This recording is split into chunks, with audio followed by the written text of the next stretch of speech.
अस्सलाम वालेकुम नाज़रीन, गुड मॉर्निंग तव्हां सभिनी खे कीअं आहियो? ठीकु आहियो? मां तव्हांजी मेज़बान आहियां संध्या सुमरो। रोज़ु तव्हांजी मूंसां मुलाक़ात थींदी आहे ऐं मां तव्हां खां बिना पुछण जे तव्हांजे अङण ते अची वेंदी आहियां जॾहिं 10 लॻी 10 मिंट थी वेंदा आहिनि ऐं 2 कलाक पूरा सिधी रीति पाण गॾु हूंदा आहियूं ऐं जॾहिं पाण गॾु हूंदा आहियूं त असां सां गॾु खोड़ ॿिया महिमान बि जुड़ंदा आहिनि ऐं हर महिमान जी पंहिंजी हिकिड़ी उनजे अंदरि हिकिड़ी यूनिक ॻाल्हि हूंदी आहे त को कहिड़े शोबे सां हूंदो आहे, को कहिड़ी शोबो सां हूंदो आहे। सभई शोबा पंहिंजी ज़िंदगी सां ई जुड़ियल आहिनि ऐं इन्हनि मां कंहिं बि हिकिड़ी ॻाल्हि खां सवाइ पंहिंजी जीअं चवंदा आहिनि न का बि भाॼी को बि ॿोड़ जेको आहे सो कंहिं हिकिड़े मसाले खां न आहे पचंदो। तव्हांखे इलाही सारियूं शयूं खपंदियूं आहिनि त पोइ इंसानु जेको आहे सिर्फ़ु हिकिड़ी शइ खां कीअं थो मुकमल थी सघे। इंसान जी बि शख़्सियत में इलाही पासा हूंदा आहिनि, घण पासा ई तव्हांजी शख़्सियत हूंदी आहे। बसि तव्हांखे सम्झणो हूंदो आहे, सुञाणणो हूंदो आहे पंहिंजे पाण खे ऐं कॾहिं कॾहिं तव्हां पाण सुञाणे न आहियो सघंदा, इवन तव्हां सॼी ज़िंदगी गुज़ारे वेंदा आहियो पर तव्हां सम्झी न आहियो सघंदा त रब तव्हां में कहिड़ी कहिड़ी ॾात ॾिनी हुई, तव्हां में ख़ासियतूं कहिड़ियूं कहिड़ियूं हुयूं ऐं तव्हां छा छा करे पिया सघो ऐं तव्हां छा कुझु न कयो, केतिरो कुझु करे सघो था अञा बि ऐं केतिरो कुझु पोइ ते रहिजी वियो आहे। ख़ैर जेको पोइ ते रहिजी वियो आहे उनखे पाण मोटाए नथा सघूं, इन करे उन ते वधीक सोचणु हरू में कल्ह बि पाण हिते ॻाल्हायूं पिया त माज़ी खे रुॻो सोचणु ऐं उन ते जेको आहे सो पंहिंजी एनर्जी हरू सर्व करणु ऐं नेगेटिव एनर्जी पंहिंजे अंदरि जेको आहे सो इनहेल करण खां सुठो आहे पंहिंजे पाण खे चवंदा आहिनि न मलामत कंदा रहंदा आहियूं। ऐं अड़े मूंखे शेर यादि अची वियो, मां हे शेर बि ॿुधायां थी तव्हांखे। हाफ़िज़ शिराज़ी जो शेर आहे फ़ारसी में। हाफ़िज़ चवे थो वफ़ाऊं कंदा सॉरी फ़ारसी में ॿुधाईंदुमि, वफ़ा कुनीम व मलामत कशीम। अॼु शाइर आयल आहिनि त मुंहिंजे मथां बि असरु थोरो त थियणु खपे न। वफ़ा कुनीम व मलामत कशीम व ख़ुश बाशीम के दर तरीक़त मां का फ़रीज़ तिरंजीदन। हाणे तव्हांखे माना बि ॿुधाईंदमि हिनजी। वफ़ाऊं पाण कंदा आहियूं ऐं बदिले में पाण खे मलामतूं मिलंदियूं आहिनि, ख़्वारियूं मिलंदियूं आहिनि, पोइ बि असां ख़ुशि रहंदा आहियूं छाकाणि असांजे दीन में महबूब जी राह ते रसियल ॾुखनि ऐं ग़मनि ते रंजीदा थियणु कुफ़्र आहे। हाणे महबूब जेको आहे न रुॻो ईअं न सम्झणु घुरिजे, ॾिसो शाइरी खे हर माण्हू पंहिंजे ज़ाविये सां सम्झणु चाहींदो आहे। महबूब तव्हांजो उहो मक़सदु थी सघे थो, महबूब तव्हांजो उहो जंहिं ॻाल्हि लाइ तव्हां सोचे रहियो, तव्हांजो को बि तव्हांजो मक़सदु आहे ज़िंदगी जो, असली महबूब बि थी सघे थो, अहिड़ी ॻाल्हि न आहे, पर मक़सदु आहे त उन जे लाइ जेको कुझु बि तव्हां कयो था उन जे विच में तव्हांखे जेकी बि ॾुखियायूं सहणियूं थी पवनि हुन ते तव्हांखे रंजीदा न आहे रहणो, सदाईं ख़ुशि रहणो आहे। मूं वांगुरु मां सदाईं ख़ुशि रहंदी आहियां। उहे ज़िंदगी में इलाही शयूं आहिनि, हर कंहिंजी ज़िंदगी में रहंदियूं आहिनि, पर मुंहिंजी कोशिशि हूंदी आहे त जेको आहे सो ॻाल्हियुनि खे पोइ ते छॾे करे वधि खां वधि जेको आहे ख़ुशि रहिजे ऐं उन सां जेको आहे सो तव्हां सही रहंदा आहियो ऐं मायूसी जो शिकार घटि थींदा आहियो। इहे शयूं मुंहिंजे मथां बि असरअंदाज़ थींदियूं आहिनि जीअं तव्हां सभिनी जे मथां थींदियूं आहिनि, पर इन्हनि खां यकी फ़ाइट करणी हूंदी आहे। मूं थोरी देरि अॻे माज़ी जी ॻाल्हि कई हुई, माज़ी खे यादि न करणु घुरिजे, पर के माज़ी अहिड़ा हूंदा आहिनि जिन खे तव्हांखे तमामु घणो यादि करणु घुरिजे। तव्हांजो नंढपण जो टाइम जेको तव्हां भाइरनि भेनरनि पाण में गुज़ारियो, जॾहिं ॾुखी ज़िंदगी बि हुई, अॼोकी ज़िंदगी में तमामु घणियूं पाण खे सहूलियतूं मिलियल आहिनि, हिकिड़े इशारे ते पाण वटि छा कुझु न अची वेंदो आहे, पर उहो जेको ॾुखियो दौरु हुयो जॾहिं असां अंब बि मिसाल ॾियणु चाहींदमि, वरी सां अंब अची वियो असांजी डिस्कशन में। अंब पंहिंजी घरनि में ईंदा हुया त हिकिड़े अंब में माना खाइण वारा 2 खां 3 भाउ भेण हूंदा हुया ऐं जेको आहे सो कटे कंहिंखे केतिरो हिसो मिलंदो ऐं हुन में जेका छिक ताण थींदी हुई, जेको झेड़ो थींदो हुयो, उहे शयूं ओॾी महिल त तव्हांखे तकलीफ़ खणी ॾींदियूं हुयूं, पर हाणे तव्हां उन सभिनीनि ॻाल्हियुनि खे यादि करे तमामु घणा माना ख़ुशि थींदा आहियो। सम्झो इहो तव्हांजे लाइ हिकिड़ी एनर्जी आहे। ऐं जेको ॿिया जेके झेड़ा थींदा हुया भाइर भेनरनि में, केरु किथे सुम्हंदो, कंहिंखे कहिड़ो ब्लैंकेट खपे, कंहिंखे छा खपे, इन ते जेके झेड़ा थींदा ओॾी महिल तव्हांखे लॻंदो त यार छो एतिरा भाउ भेण असां आहियूं। पर यकीन कयो त तव्हां जॾहिं वॾा थी था वञो ऐं तव्हांजा जेके भाउ भेण पाण में किथे गॾिजनि था त तव्हां चओ था तव्हां दुनिया जा केतिरा ख़ुशनसीब माण्हू आहियो जो रब साईं तव्हांखे एॾा सुहिणा रिश्ता ॾिना आहिनि। इन करे माज़ी जी कुझु यादूं जेकी नंढपण जी हूंदियूं आहिनि न उहो यादि कंदा कयो, उहो बि तमामु सुठी तव्हांखे हिकिड़ी जेको आहे सो एनर्जी ॾींदियूं आहिनि, तमामु सुठी फीलिंग्स तव्हांजे अंदरि जनरेट कंदियूं आहिनि। ख़ैर बहरहाल ॻाल्हियूं पंहिंजियूं थींदियूं रहंदियूं, महिमान आहिनि उन्हनि खां बि उन्हनि जी नंढपण जी ॻाल्हियूं पुछंदासीं। अॼु जेको आहे सो पाण वटि महिमान आयल आहिनि जेकी छा चइबो त यंग मैन उन्हनि खे चइबो आहे माना मेच्योर्ड यंग मैन, उहो पंहिंजे पाण खे सॾाईंदा आहिनि ऐं तमामु सुठो मिज़ाह लिखंदा आहिनि। इहा बि हिकिड़ी सुठी ॻाल्हि आहे त तव्हां मिज़ाह लिखो बि ऐं हुन में तव्हां तहज़ीब खे बि दायरे में रखो।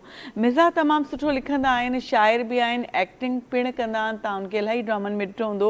अयूब सैयद अयूबुल हसन साहब पाण सां गॾु मौजूदु आहिनि, उन्हनि खे सभिनी खां पहिरियों भलीकार कंदासीं। अस्सलाम वालेकुम सर। वालेकुम सलाम, आपका बहुत शुक्रिया, आपने मदद किया दोबारा यहाँ पे। आपके प्रोग्राम में आके हमेशा अच्छा लगता है। आपके प्रोग्राम में आने से देखिए मुझ पे कितना असर आ जाता है, आते के साथ हाफिज शिराजी नाजिल हो गए। क्या बात है, ये तो बड़ी वाकई मुझे बहुत खुशी हुई और भाई भी मुस्कुरा रहे थे हमारे जो दूसरे मेहमान हैं। अच्छा लगता है, अच्छा लगता है। देखे हाफिज शिराजी और ये जो है ये तो आजकल लोग भूलते जा रहे हैं। सही। और आपने फारसी में माशाल्लाह पढ़ा, बहुत काबिल आप जैसे उस्ताद सिखा देते हैं ना, बड़ी मेहरबानी। कहीं पे मैंने थोड़ी कभी फारसी पढ़ी है, लेकिन ये कि आपसे सीखा, पढ़ा, फिर उसकी मीनिंग्स याद की कि कहीं किसी मौके पे आपको ये चीज़ काम दे जाएगी। काम के अलावा ये चीज़ दूसरी बात ये है कि जिसमें कुछ ज़ौक़ होता है वही सीखता है ना। बिल्कुल ऐसा तो नहीं होता, आम लोग तो कोई आजकल बिल्कुल वो होता है। और वो जो एक कहा जाता है ये इसके बारे में कि अब जो है वो तालीम वो हासिल की जा रही है जिससे कुछ नौकरी मिले या सही कहीं वो मिले। अब वो जो अदब आदाब और ये चीज़ें वो तो अब कोई, लेकिन बाज़ौक़ लोगों की सोबत बहुत कुछ सिखा। लेकिन आप और मैं अपनी बातों में भूल गए, हमारे साथ एक भी जो है ना और शख्सियत मौजूद है, उनका तारुफ पहले कराती चलूँ। असां सां गॾु प्रोफेसर आहिनि जेकी मुख़्तलिफ़ यूनिवर्सिटीज़ में पढ़ाईंदा आहिनि ऐं जेको आहे सो उनजी पंहिंजी टारगेट प्रो नाले हिकिड़ी फर्म आहे जंहिंजा उहे पाण फाउंडर बि आहिनि, CEO बि आहिनि। हाफ़िज़ मोहम्मद अहमद सिद्दीकी, तव्हां उन्हनि खे बि तमामु घणो ॾिसंदा आहियो, पाण सां गॾु अॼु वरी मौजूदु आहिनि, उन्हनि खे भली ॻाल्हि कंदासीं। अस्सलाम वालेकुम। वालेकुम अस्सलाम। गुड मॉर्निंग, कैसे हैं आप? अल्हम्दुलिल्लाह, अल्लाह का शुक्र है। मिस आप कैसी हैं? बिल्कुल ठीक ठाक। सबसे पहले तो मैं आपका शुक्रिया अदा करना चाहूँगा और चैनल का कि उन्होंने आज के इस मॉर्निंग शो में इनवाइट किया। तो तहे दिल से आपका शुक्रिया। आप हमारा शुक्रिया अदा करें, हम आपका शुक्रिया अदा करें। बिल्कुल, ऑफ कोर्स। इसी में अच्छी बात है ना कि एक दूसरे को समझना चाहिए और एक दूसरे के लिए हम इस समाज में कितना कुछ, हम कितने ज़रूरी हैं एक दूसरे के लिए, और इस चीज़ को समझ के चलें और हमेशा थैंकफुल नेचर हम लोगों की रहे किसी के लिए, तो कितनी अच्छी बात है। ये भी बात है। दूसरी एक और बात है, और वो बात ये है कि आजकल जो आप हम देखते हैं जिस चीज़ से बहुत ज़्यादा मना किया गया है, हम लोग बैठ के पीठ पीछे बुराइयां करते हैं, गीबत शदीद मना किया गया, लेकिन वो ये करते। मैं ये अक्सर कहता हूँ, कहीं पे भी आप हम बैठे, मतलब आम लोग की बात कर रहा हूँ, वो इस किस्म की बातें शुरू हो जाती है। मैं ये कहता हूँ कि यार जितना ज़्यादा हम इस पे तवज्जो देते हैं, इतना ज़्यादा लोगों की अच्छाइयाँ बयान करनी चाहिए। बिल्कुल कि किस में क्या चीज़ है, अगर छोटी सी भी अच्छाई है आप कोशिश करें उसे ज़्यादा बढ़ाएं के बताएं, ताकि लोगों को ज़्यादा उससे इंड्यूसमेंट मिले, लोग आगे आए। बस या फिर एक और बात अहमद साहब आपको शामिल करूंगी, किसी में अगर कोई बुराई भी है और अगर अच्छाई बहुत थोड़ी आपको कहीं दिख रही है, पहली बात कि आप होते नहीं हैं कुछ भी कि आप ये चीज़ें इतनी अच्छाई है इतनी बुराई है, ये हमारा काम नहीं है। लेकिन चलिए हम फील भी करते हैं कि किसी में कोई नेगेटिविटी ज़्यादा है और पॉजिटिविटी बहुत कम है, लेकिन हम उसके सामने या मुख्तलिफ लोगों में उसकी पॉजिटिविटी बहुत ज़्यादा बयान करेंगे तो वो चीज़ उस शख्स पे असरअंदाज भी होगी और बाकी की नेगेटिविटी भी कम होती जाएगी। क्या समझते हैं आप? बिल्कुल आपने ये सही कहा। असल में लोग ये चाह रहे होते हैं कि हर इंसान की ये नेचर है कि उसकी थोड़ी सी तारीफ़ की जाए, क्योंकि डेफिनेटली अगर कोई इंसान दुनिया में आया और उसने कुछ ना कुछ सरवाइव करा, ख़ास तौर पे अगर वो पाकिस्तान जैसे कराची में, जो कि हमारा पूरा शहर एक सर्वाइविंग मूड के ऊपर चल रहा है जी, ठीक है, हम सर्वाइविंग मूड के ऊपर हैं, तो वहाँ पे अगर आप अपनी ज़िंदगी थोड़ा बहुत अच्छे से गुजार रहे हैं तो डेफिनेटली ये अपने आप में एक कामयाबी है। और हर इंसान ने अपनी ज़िंदगी में कुछ ना कुछ अचीवमेंट्स की होती हैं और हर कोई इंसान जो है वो चाह रहा होता है कि उसके रिकॉग्नाइज़ किया जाए। तो अगर आज आप किसी को रिकॉग्नाइज़ कर रहे हैं तो डेफिनेटली आपके भी दिल में होगा कि कोई ना कोई आपको ज़रूर रिकॉग्नाइज़ करे। तो इंसान की एक थैंक्स गिविंग नेचर होनी चाहिए। और दूसरा, जैसे ही आपने नेगेटिव वाली बात करी है, तो हमारे हुज़ूर पाक सल्लल्लाहु अलैहि वसल्लम फरमाया करते थे कि अपनी आदत नेचर के अंदर जो है वो अदलो इनकिसारी और अफू दरगुजर का जो वो रवैया है वो अपनाओ। तो अगर कोई आपसे नेगेटिव बात कर रहा है किसी थर्ड पर्सन के लिए या जैसे भी बात कर रहा है, तो आप भले से उसकी सुन लें, और लेकिन उसकी हाँ में हाँ ना मिलाएं, क्योंकि हम किसी की अगर हाँ में हाँ भी मिला देते हैं तो एक तरीके से हम उसके साथ उन्हीं चीज़ों में शामिल हो जाते हैं। तो भले से आपकी वो नेचर ना भी हो, तो हर किसी को रिकॉग्नाइज करें और कोशिश करें कि जितनी भी नेगेटिविटी ऑलरेडी है तो उसको डिस्कस करके या किसी तीसरे के बारे में वो चीज़ करके उसको मतलब स्प्रेड ना करें। हो सकता है कि डेफिनेटली कि वो तीसरा बंदा कल को आपके बारे में किसी और चौथे बंदे से बुराई कर रहा हो। तो अगर हर कोई ऐसे करने लग जाएगा तो ये बिल्कुल अच्छी बात नहीं है। तो हमें एक दूसरे को रिकॉग्नाइज करना चाहिए, शुक्रिया अदा करना चाहिए, तो यही एक अच्छे इंसान की निशानी है। थैंक यू, बहुत शुक्रिया अदा करना चाहिए। अच्छा, एक और बात इनकी बात में मैं आपकी तरफ आती हूँ, एडिशन करूँगी, जो इन्होंने कहा कि कोई अगर किसी के बारे में बात कर रहा है मिसाल के तौर पे, तो आप उसमें शरीक ना हो, भले आप सुन लें क्योंकि कोई शख्स बात कर रहा है, लेकिन मैं कहती हूँ अपना फ़र्ज़ निभाना चाहिए उधर आपको। बिल्कुल आप सही कह रही है। और जैसे इन्होंने कहा सॉरी, इन्होंने जिस तरह कहा कि तनकीद बराए इस्लाह होनी चाहिए, तनकीद बराए तनकीद नहीं होनी चाहिए। बिल्कुल। दूसरी बात यह है कि अगर आप मिसाल के तौर पे किसी में कोई ख़ामी भी है तो ये बहुत ज़रूरी है कि उस ख़ामी को आप इंडिकेट ज़रूर करें, लेकिन इस तरह करें, प्यार से करें, इस तरह करें कि उसे ये ना फील हो कि अपनी तौहीन, क्योंकि अगर वो तौहीन फील करेगा तो वो और ज़्यादा उसमें नीचे चला जाएगा।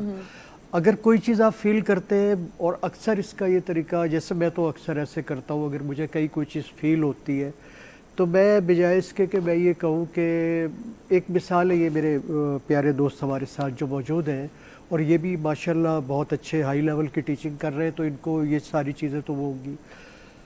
जब आप बच्चे या स्टूडेंट्स हैं ना, जब आप उनको ये कहते हैं, जो हमारे यहाँ अक्सर होता है कि पूछना जो है उसे इनकरेज नहीं किया जाता। सही। बाहर जो जब कई दफ़ा ऑफिशियल विजिट्स पे यूरोप भी, अमेरिका और कई जगह, वहाँ जो मैंने देखा ना, वहाँ पे बहुत ज़्यादा इनकरेज करते हैं, आप कुछ पूछे, आप कुछ पूछे, और जब तक आपको समझ नहीं आती वो बताते रहते हैं। सही। हमारे यहाँ तो कई दफ़ा ऐसा होता है कि आपने एक से दूसरा सवाल कर लिया तो कहते हैं यार आप कैसे, आपको समझ ही नहीं आ रही। वो आपने उसी वक्त उसकी वो जो हिस्स है जानने की, वो मार दी उसी वक्त। सही। तो इसलिए आप कोशिश करें। अब वो हमारे यहाँ मसला ये है कि वो साइकिल चल रहा है कि पहले जो टीचर आते थे, जैसे अभी आपने एक शेर माशाल्लाह पढ़ा फारसी का, पहले वो लोग खुद इतने कमांड होती थी। अब जो बेचारे टीचर्स भी आ रहे हैं, जो हमारा जैसे भी बहरल माशरा है, तो उसमें मजबूरियां हैं, लोगों को अंडर एम्प्लॉयमेंट है, लोगों को अनएम्प्लॉयमेंट है, दूसरी चीज़ें, ये चीज़ें अब आप उनसे मजबूरी है कि आपको वो करना है। सही। तो जब वो टीचर्स के पास खुद इतना नॉलेज होगा तो वो अपने बच्चों को आगे, आप देखें, सॉरी बात ज़रा सा बढ़ गई है, आप देखें कि दो जो शख्सियात होती है ना, दो शख्सियात, एक वालिदैन और एक टीचर, वो वालिदैन अपनी औलाद को, टीचर अपने शागिर्द को अपने से आगे बढ़ता देख के खुश होते हैं। बाकी जलते चाहे थोड़ा जले ज़्यादा जले, लेकिन ये अपने से आगे बढ़ता देख के खुश होते हैं। और टीचर जो है सही मानों में वो शख्सियात जिनको इज्जत देनी चाहिए, वो टीचर है। सही। हमारे यहाँ जो है वो टीचर, उनको तो बस ऐसे समझा जाता है, तो कारोबार बन गया है ना। मसला ये है कि मिशन नहीं रहा, पहले मिशन हुआ करता था। बिल्कुल ऐसे था, बिल्कुल ऐसे था। टीचर अपने, मुझे याद है जब हम मैट्रिक वगैरह कर रहे थे, गर्मियों की छुट्टियों में वो आगे मैट्रिक का इम्तिहान होता था। जी जी। तो अब तो अलग-अलग होता है ना, 9th और 10th का, पहले हमारे वहाँ उसमें इकट्ठा होता था। सही। वो गर्मियों की शदीद छुट्टियों में बगैर पैसों के एक्स्ट्रा क्लासेस लगा रहे होते थे। सही। बुला के कि भाई आपका ये बोर्ड का इम्तिहान होना है, ये बड़ा इम्पोर्टेंट है और आप इस पे आए और अपना, ताकि हमारे स्कूल का नाम रोशन हो। सही, बिल्कुल। तो हालांकि उस टीचर को आमतौर पे उससे कुछ भी एक्स्ट्रा नहीं मिल रहा होता था, जैसे आपने कहा कि अब तो एक वो बन गया ना, कारोबार बन गया। हाँ, कारोबार। और फिर आप ये भी देखें कि उस ज़माने में ट्यूशन भी नहीं होती। सही। अब तो ट्यूशन जो है वो बड़ा इनकरेज किया जाता है कि ये ट्यूशन जो है वो हो, और बल्कि खैर चलिए अभी आगे बात करेंगे फिर। हाँ, छोड़ देते हैं टेंशन वाली बातों को। अच्छा, आपकी तरफ आते हैं अहमद, टीचर तो आप भी हैं, आप कैसे टीचर हैं? पहले मैं सर की ने जो जी, पहले जी, हाँ। बात करी थी, एक्चुअली ये जो निगेटिव जो थॉट्स होती हैं, बात कर रहे होते हैं, ये हम क्यों कर रहे होते हैं? 2-3 रीज़न्स होते हैं। एक तो ये रीज़न्स होता है कि हम अपने से ज़्यादा किसी को कामयाब नहीं देख सकते। हम सही। अगर हम कामयाब नहीं देख सकते तो भाई एटलीस्ट उसको इनकरेज ही कर दो। हम क्या करते हैं, उल्टा नेगेटिव उसके बारे में बातें करना शुरू कर देते सही। हैं। और वो कहते हैं ना कि हासिद जो है वो अपनी हसद की आग में खुद ही जो है वो जल रहा होता है। असल में ये जो निगेटिव थॉट्स, निगेटिव सारी चीज़ें, ये आपको कहाँ पे मिल रही होती हैं? ये आप अपने सराउंडिंग में अपने आप को सेंटर रखें और देखें आपके सराउंडिंग में कितने सारे लोग ऐसे होंगे जो कि आपके फेस के ऊपर कितने अच्छे होंगे कि कहते होंगे मिस आप कितनी अच्छी लग रही हैं, आपका शो कितना अच्छा जा रहा है। ये तो मैं जेन्युइनली कह रहा हूँ, नो डाउट। तो लेकिन बहुत सारे नेगेटिव लोग भी होंगे जो आपके फेस के ऊपर अच्छा कहते होंगे, लेकिन 10 लोगों में जाके कहते होंगे कि इट्स नेचुरल। तो आपकी कॉर्पोरेट लाइफ में भी ऐसा होता है, हमारे टीचिंग फर्टर्निटी में भी डेफिनेटली ऐसा होता है। चलें इसको तो छोड़ें, आपके मोहल्ले में ऐसा होता है, आपके मोहल्ले की आंटियाँ, कुछ खातून, कुछ बड़े बुजुर्ग या दूसरे और लोग वो आपसे जल रहे होते हैं। अब अक्सर सुनने में ये आ रहा होता है कि किसी ने कोई नई बाइक ले ली या गाड़ी ले ली, अपने घर के बाहर खड़ी करी, सुबह को आके देखा उस पर स्क्रैचेस पड़े हुए हैं। तो लोग इस तरीके से भी अपना जो है वो फ्रस्ट्रेशन निकाल रहे होते हैं। उसको छोड़ें, आप अपने ख़ानदान में ले लें, सही, चाचा, नाना, फुप्पियाँ, ठीक है, खालाएं, मतलब ये जितने भी, नाम आपने पहले ले लिया। नहीं आपने उसके वो मुस्कुराया भी ना। तो मैं तो हर शख्स जैसे, अच्छा मैं इसमें बोलूंगी भी, कुछ चीजें हैं सोशल मीडिया पे फ्रीक्वेंट फूफियों के लिए बहुत और बहुत अजीब अंदाज। मैं आपको, मैंने अभी भी अपनी बात में कही थी कि मिजाह का एक तरीका होता है, देखिए इतना ऐसे मत करो, बहुत ज्यादा एग्जैजरेट, क्योंकि आप ये सोचें ना, अगर आप फूफियों पे इतना बनता है, तो मैं कहती हूँ जो भी बना रही हैं वो फूफियां भी होंगी, वो भी तो होंगी, वो अपने आप को भी एग्जैक्टली, हाँ, फूफियां भी होंगी। तो ये निगेटिव थॉट्स जो है ना, ये हर जगह सोसाइटी के अंदर पाई जा रही होती है। असल में आप उस चीज़ को अचीव नहीं कर पा रहे हो और आप ये समझ रहे होते हो कि अगर मैं निगेटिव इसके बारे में बात करूँ तो ये शायद मेरी अपर मैनेजमेंट तक बात जा रही होगी और उनका भी हम इस तरीके से माइंड वॉश करेंगे और वो फिर इसके बारे में निगेटिव सोचेंगे। बाकी जो सर ने जो टीचिंग के हवाले से बात करी, तो बिल्कुल बजा फरमाया सर ने कि पहले के जो उस्ताद हुआ करते थे, नो डाउट मैं भी उस्ताद हूँ, लेकिन वो जिस डेडिकेशन के साथ, जिस अपनाइयत और जिस पैशन के साथ स्टूडेंट्स को डिलीवर किया करते थे, मुझे अभी भी याद है कि वो पहले स्लेट्स आया करती थी, किताबें, कॉपियाँ, ये तो काफ़ी बाद में बड़ी एक्सपेंसिव हुआ करती थी। हम लोग, मैंने भी तख्तियों के ऊपर लिखा है, इसका मतलब ये नहीं है कि मतलब बाबा आदम के, मतलब हम तो नहीं यदि हम आपको आपने शौकिया लिखा होगा, शौकिया लिखा है ऑफ कोर्स, कबले मसीह का ना समझे, चलिए एक्सेप्टेबल है, ओके। हाँ, तो वो शौकिया नहीं है इतने पुराने, नहीं, हमें नहीं, यकीन बिल्कुल, है, मैं तो अभी रिसेंटली, तो उसके ऊपर भी लिखा, मतलब वो टीचर्स इतनी डेडिकेशन के साथ पढ़ाया करते थे। अब जैसे ही रही बिजनेस वाली बात, तो अब आजकल हो क्या रहा है कि जितने भी गवर्नमेंट इंस्टीट्यूशंस हैं, स्कूल्स हो गए, कॉलेज या यूनिवर्सिटीज़, तो टीचर्स आ तो रहे होते हैं, लेकिन बच्चों को क्लास में ये कह रहे होते हैं, बेटे यहाँ पे तो इतने सारे बच्चे, तुम्हें मैं इंडिविजुअल जो है वो अटेंशन दूंगा, मेरा ये इंस्टीट्यूट या कोचिंग चल रहा है, यहाँ पे आके तुम फीस दे देना। तो वो इस तरीके से वो बच्चों को, बेचारों को लेके वो उस तरफ लेके जा रहे होते हैं। तो ये भी एक अलमिया, और बिल्कुल बजा फरमाया कि इस चीज़ को आजकल लोगों ने वो एक, वो कहते हैं ना, तालीम जो है वो इंसान का जेवर होता है, वही चीज़, इवन कि आपके पास खाने को ना हो लेकिन आपके पास तालीम ज़रूर होनी चाहिए, लेकिन अब इसको लोगों ने एक बिज़नेस का पार्ट बना लिया है और जो असल मकसद था तालीम डिलीवर करने का, वो कहीं ना कहीं हमसे मिस और ख़त्म होता चला जा रहा है। अच्छा, ये बात मैं, अच्छा इस बात को सेकंड करूंगी भी और नहीं भी कि पुराने, आपने जैसे टीचर्स की बात की, पुराने दौर में भी ऐसे टीचर्स होते थे जो बिल्कुल नॉन कोऑपरेटिव थे, बिल्कुल। देखिए हर दौर में ऐसे रहा है, ये नहीं अब के टीचर, मुझे लगता है, चले वो कमर्शियली चीजें अलग है, देखिए वो तो इंस्टीट्यूशंस है ना, एक टीचर तो खुद बहुत भी हो तो एक आध कहीं होम ट्यूशन करके, और वो उसकी जरूरत भी होगी, जो टीचर होम ट्यूशन पे जाएगा पढ़ाने, यकीनन उसका माशी हालात ने उसको इतना मजबूर किया होगा कि वो ये सब करने पे मजबूर होगा। लेकिन ये कि टीचर्स बहुत अच्छे भी अब भी हैं, जो बहुत बिल्कुल हैं भी ऑलमोस्ट हम उम्र, जो पढ़ रहे हैं वो भी उनके जितने, जो पढ़ा रहे हैं वो भी तो एक अच्छी उनके बीच में केमिस्ट्री डेवलप हो रही है। कह रही है मेरी तरह कम उम्र, जी आपकी तरह कम उम्र बिल्कुल। तो इस तरीके से है, ये बात भी है। दूसरी बात ये है कि मुझे खुशी हो रही है जैसे मैंने अभी कहा आपके प्रोग्राम में दोबारा आके, लेकिन आज मुझे और ज़्यादा खुशी हो रही है कि एक नोबल प्रोफेशन से वाबस्ता एक शख्सियत भी हमारे साथ है। सही। और कई जगहों पे ऐसा हम पढ़ते भी हैं, हम देखते भी हैं बहुत सारे मुल्कों में कि अगर कोई टीचर को खुदा न खास्ता कोर्ट में पेश होना पड़े तो उसको जो बेशक कुछ इल्ज़ाम भी हो तो मैंने ये कहीं पढ़ा है कि उसको बिठाया जाता है इज़्ज़त के साथ, बिल्कुल कि ये टीचर है। सही। तो जब आप अपने टीचिंग फैकल्टी को आप इतनी इज्जत देते हैं तो एक्चुअली आप अपनी अगली नस्ल को वो कर रहे होते हैं ना, सही। उसको बना रहे होते हैं। लेकिन अभी जैसे अभी बात हुई, एक्चुअली होता ये आमतौर पे ये ख्याल है कि तकरीबन 25 साल के बाद तकरीबन सिस्टम्स चेंज होते हैं, चेंज आती है। दुनिया तो हमेशा एवोल्यूशन में चल रही है ना, ऐसे चल रही है। अब ये पीछे 20-25 साल में ऐसे एकदम चली गई ये जो आईटी और इससे रिलेटेड चीज़ें। लेकिन होता ये है कि आपके तकरीबन 20-25 साल एक सिस्टम चलता है, फिर चेंज होता है, फिर चेंज होता है, फिर चेंज होता है। अब उसकी हर चीज़ की कुछ अच्छाइयाँ और कुछ बुराइयाँ होती है। अभी हमारा जो ये सिस्टम चला हुआ है सोशल मीडिया सोशल मीडिया और ये जो चीज़ें चली हुई है, इनका पॉजिटिव इस्तेमाल बहुत ज़बरदस्त है।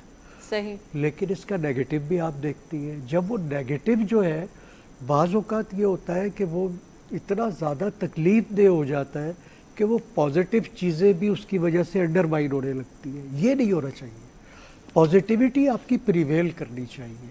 और पता नहीं, बहरहाल कुछ सिलसिले हम उसको इल्ज़ाम दे देते हैं कि सिस्टम ख़राब है, तो अब सिस्टम हम ही आप ही ने ठीक करना है। सही, बिल्कुल। सिस्टम असल में हमें अपने अंदर का सही करना चाहिए। अच्छा, आपकी बात मैं सुनती हूँ, पहले ब्रेक पे चलते हैं। जी नाज़रीन, नंढी साई वठूं था, साई वठी वरी पोइ मोटूं था।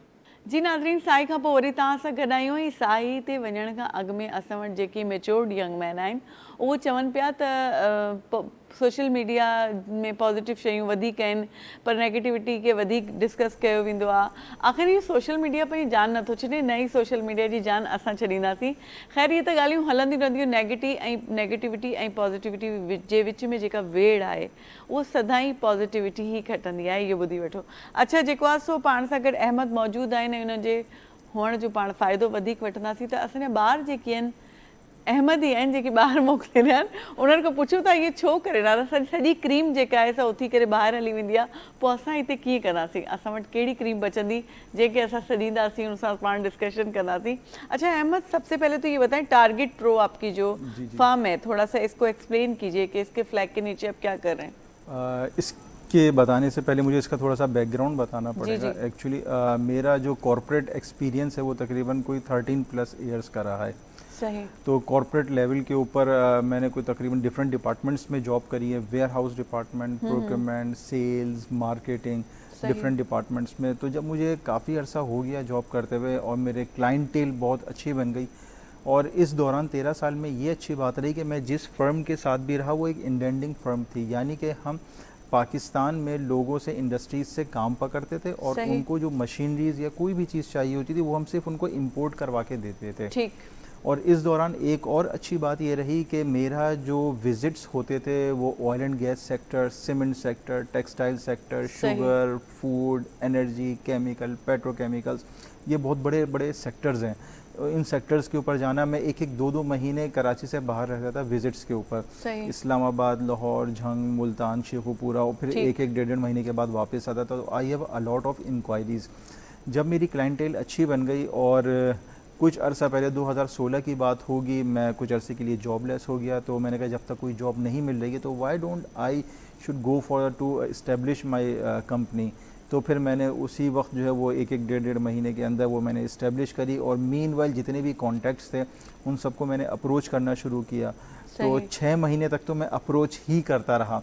फिर 7वें महीने मुझे याद है कि वो एक ही ऑर्डर आया था, एक कंपनी का, अच्छी और बड़ी कंपनी है एंग्रो, तो उसका एक बड़ा ऑर्डर आया। तो मेरे हाथ में, मैंने कहा इतना बड़ा ऑर्डर मैं कैसे करूँगा, और ये टेंडर मैंने विन कर लिया है। लेकिन अल्हम्दुलिल्लाह अल्लाह का शुक्र है कि उसको 10 महीने के अंदर स्टेप मतलब अकम्प्लिश करने के लिए मुझे टाइम लगा, और उस 10 महीने के दौरान मैं उसका रेफरेंस दूसरी कंपनीज को देने लगा कि उस जैसा काम जिस दूसरी कंपनीज के पास है कि सही। मैंने इस बड़ी कंपनी का काम किया है। वो कंपनीज देखती हैं, इसका मतलब है कि जब इस बड़ी कंपनी का काम अहमद साहब ने किया तो हम भी इनसे करवा सकते हैं। ठीक। अच्छी बात ये थी कि मेरे पास एम्प्लॉयज़ इतने ज़्यादा नहीं थे, 4-5 लोगों के साथ मैं काम कर रहा था, तो प्रॉफिट मार्जिन भी मैंने कम रखा हुआ था। जब उनके पास कंपैरिजन शीट जाती थी एक मेरी और एक दूसरी ऑर्गेनाइजेशन की, तो मेरे आपके रेट उनको अट्रैक्ट करते थे। तो सही। इसी वजह से फिर वो काम आना शुरू हो गया।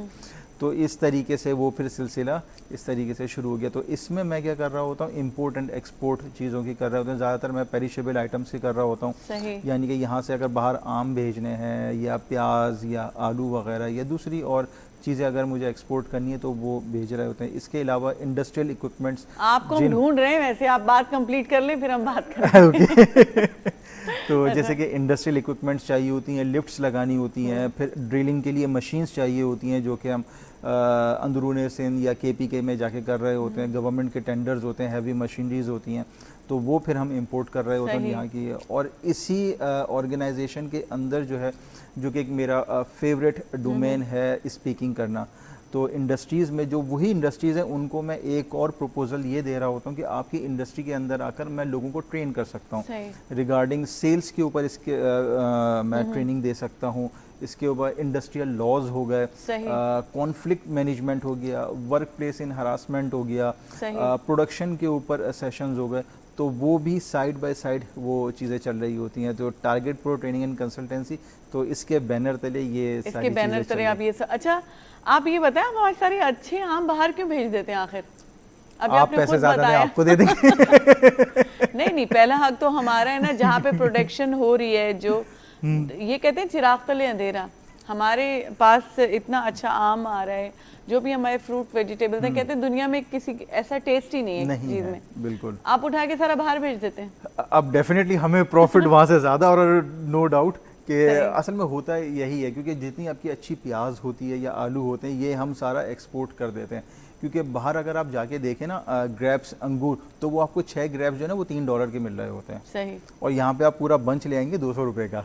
सही। तो वहाँ पे एक अंगूर के पीस की जो है वो नहीं है। लेकिन ये बातें देखें, बात हमारे मुल्क में ऐसे है कि ये एक हमारा अलमिया है। मैं तो खैर आपसे ऐसे ज़ाहिर मिज़ाह निगार बैठे हुए, तो थोड़ा मेरे अंदर भी जो है ना मिज़ाह की वो चीज़ अच्छा जी हाँ। तो बात ये है कि हमारे पास जो चीज़ें हैं, पहला हक तो यहाँ की आवाम का बनता है। ये हकीकत है कि और वो लोग महरूम रहते हैं और दुनिया ऐश करती है। अब ये एक बात है कि बाहर बेसिकली तो सारा सरमाएदारों का जो भी सिस्टम सारा डिज़ाइन किया हुआ है, आप तो मतलब उसमें मैं उस बात की तरफ आ रहा हूँ।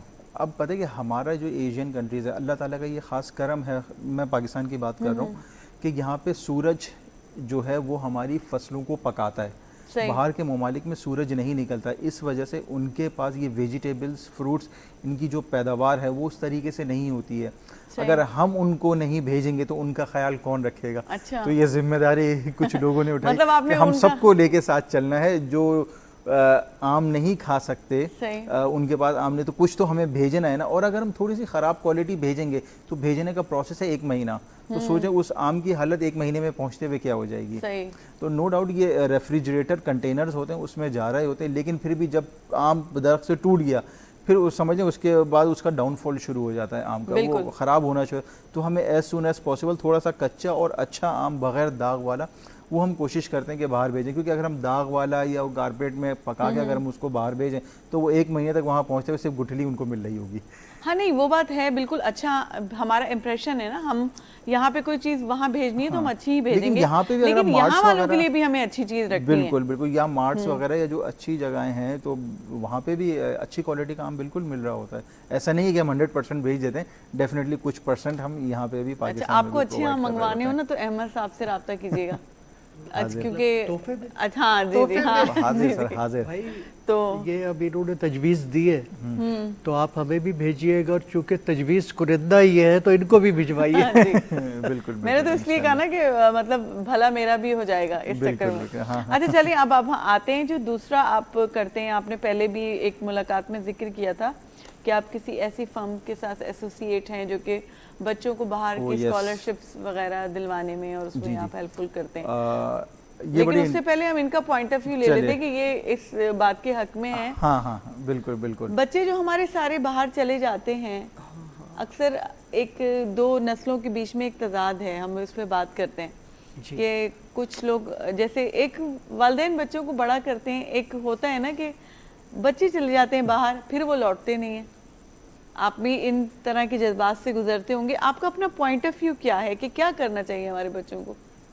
आप ये क्या हमें यहाँ पे एजुकेशन का सिस्टम ऐसा बिल्ड करना चाहिए कि वो हमारे जो परिंदे हैं जो चले जाते हैं वो जाएं ही नहीं? देखिए, मैं हमेशा इस बात के हक में रहा हूँ कि अगर आपको ये जो हम एक वो था ना बुनियादी रोटी कपड़ा मकान, सही, अगर वो चीज़ आपको यहाँ अवेलेबल है अपने मुल्क में तो नहीं जाना चाहिए, ठीक। क्योंकि इस मुल्क से ही आपकी ग्रोथ होती है।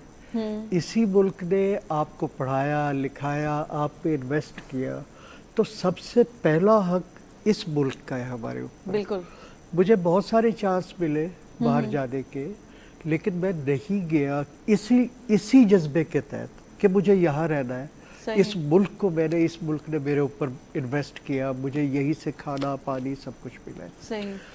अब मजबूरी क्या है? मजबूरी ये है कि जब आपको आगे हालात ऐसे लग रहे हो, और जो अभी हमने बात की थी, ज़माना चेंज हुआ है मटेरियलिज्म की तरफ। अब लोग जो है वो कहते हैं पैसे कहाँ से मिलेंगे जी। डेडिकेशन वाली सिलसिला ज़रा कम हो गया है, मादी सोच बन गई है। मादी सोच। और दूसरा ये है कि ये जो हमारा ग्लोबल विलेज का कॉन्सेप्ट आ गया, पहले तो मेरा ख्याल है मैं अगर किसी दूसरे शहर जाता था तो 3 दफ़ा सोचता था कि यार पता नहीं कैसे होगा, क्या होगा, कैसे। अब हर चीज़ फिंगर टिप्स पे है। बिल्कुल। मैं एक ऑफिशियल मीटिंग के लिए गया था मालदीव्स। तो मालदीव्स में वो आपको पता है जज़ायर पे मुश्तमिल है और सारा पानी से घिरा हुआ है। तो जब मैं मालदीव्स जा रहा था तो जैसे नेचुरली होता है, थोड़ा सा पहली दफ़ा आप जाते हैं कुछ, तो मैंने अपने बच्चों से कहा, मैंने कहा भाई ज़रा थोड़ा सा आप इसका वो डिग आउट करें और मुझे बताएं, तो मेरी मसरूफियत है, आप निकालें। तो बच्चों ने जो मुझे और चीज़ें निकाल के दी, तो जिस जजीरे पे, उनका एक जजीरा है जिस पे मेरा ख्याल है सिर्फ एयरपोर्ट और उससे रिलेटेड इमारतें हैं। तो अब बच्चों ने जो मुझे बताया तो मुझे पहले पता चल गया कि ये तो बस एयरपोर्ट जो है, रनवे, वो इस तरह शुरू हो रहा है जैसे ये समुंदर है तो वो दीवार है, तो बस इससे। तो जब जहाज़ उतर रहा था, अगर मैंने पहले से ना सोचा हुआ होता, मैं समझता जहाज़ समुंदर में ही जा रहा है। तो और पैनिक हो जाते। हाँ, तो पैनिक हो जाता। अब ये उसका पॉजिटिव है कि इस चीज़ ने आपको ग्लोबल विलेज बना दिया। अब आपके पास तजर्बात है, आप बैठते हैं, आप थोड़ा सा वो करते हैं, आपको बेसिक सारी इंफॉर्मेशन मिल जाती है। अब आपका सवाल ये है, ये बड़ी इसके दोनों पहलू हैं। लोग बाहर जाते हैं तो मुल्क के लिए फॉरेन एक्सचेंज आता है जिसका कि बहुत अच्छा असर होता है, लेकिन प्रॉब्लम वहाँ आता है जब माँ बाप यहाँ रह जाते हैं और बच्चे चले जाते हैं। सही। कितने वाक़यात आपने देखे हैं कि माँ बाप अकेले रह गए और वो पीछे डेथ हो गई उनकी, किसी को पता ही नहीं चलता। यहाँ आके बहुत प्रॉब्लम होता है। सही। और जो माँ बाप है, जैसे मैं हूँ, अगर मेरे बच्चे बाहर जाते हैं, मैंने कोशिश की है मेरे बच्चे भी बाहर ना जाएं, यहीं पे एडजस्ट हो। तो लेकिन ये है कि अगर मेरे बच्चे बाहर जाते हैं, मैं इस एज में बाहर जाऊंगा तो मुझे नहीं लगता कि मैं एडजस्ट हो पाऊंगा, क्योंकि मैं इस माहौल का आदी हूँ, मैं आपस में सोशलाइजिंग का आदी हूँ। मुझे लगता है कि मैं ये सदिया से मैं बात कर सकता हूँ फ्री होके अच्छे तरीके से। वहाँ पे हर आदमी एक फासले पे है, उनका अपना एक माहौल है, तो जो यंग एज में जो जाते हैं वो एडजस्ट हो जाते हैं। लेकिन मेरा जो आपने पॉइंट पूछा था, जहाँ से शुरू किया था, कि अगर बच्चों को यहाँ पे कोई मुनासिब मिल रहा है तो उनको यहाँ रहना चाहिए। इस धरती का सबसे पहला हक है। बिल्कुल हक है, वाकई में ये वाली चीज़ है। अब बाकी ये है कि मजबूरियाँ हैं जो, अगर आपको मुनासिब, जैसे हम कह रहे थे कि अगर ये माशाल्लाह पढ़े लिखे आदमी, अगर इनको अपने हिसाब से 6 महीने इन्होंने बताया कि स्ट्रगल की, सही, तो अगर ना हो रहा तो फिर बाहर ही का कोशिश करते हैं बिल्कुल कि भाई बाहर कोई अच्छा चांस मिल रहा है निकल जाए। तो वो अगर मजबूरी है तो ठीक है कि फिर आपको बाहर जाना चाहिए, सही। या हायर एजुकेशन के लिए जो कुछ हायर एजुकेशन के लिए या माशी मसाइल आप, अच्छा बहुत से बच्चे इसलिए भी चले जाते हैं कि वो वहाँ रह के यहाँ अपनी फैमिली को सपोर्ट कर रहे होते हैं, यहाँ रह के वो इतना स्मार्टली उनको नहीं सपोर्ट कर पा रहे होते, क्योंकि यहाँ पे मौके, जॉब्स और ये सब चीज़ें, ये हमारा बेसिकली देखा जाए सिस्टम का फॉल। डायलेमा है ना, डायलेमा है ना कि रहना आप यहाँ चाहते हैं।